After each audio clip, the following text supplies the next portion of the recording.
ರಾಜ್ಯದಲ್ಲಿ ಶಿಕ್ಷಕರಿಗೆ ಸಂಬಂಧಿಸಿದ ಹಲವು ಸಮಸ್ಯೆಗಳಿದ್ದು ಅವುಗಳನ್ನು ಬಗೆಹರಿಸಲು ಮುಖ್ಯಮಂತ್ರಿ ಸಿದ್ದರಾಮಯ್ಯ ನೇತೃತ್ವದ ಸರ್ಕಾರ ಬದ್ಧವಾಗಿದೆ ಎಂದು ಶಿಕ್ಷಣ ಸಚಿವ ಮಧು ಬಂಗಾರಪ್ಪ ಮೈಸೂರಿನಲ್ಲಿಂದು ಹೇಳಿದ್ದಾರೆ.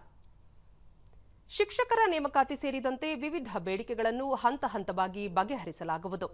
ಶಾಲಾ ಮಕ್ಕಳಿಗೆ ಪೌಷ್ಟಿಕ ಗುಣಮಟ್ಟದ ಆಹಾರ ನೀಡುತ್ತಿದ್ದು, ಮಕ್ಕಳ ಭವಿಷ್ಯದ ಹಿತದೃಷ್ಟಿಯಿಂದ ಸರ್ಕಾರ ಹಲವು ಉತ್ತಮ ನಿರ್ಧಾರಗಳನ್ನು ತೆಗೆದುಕೊಂಡಿದೆ ಎಂದು ತಿಳಿಸಿದರು.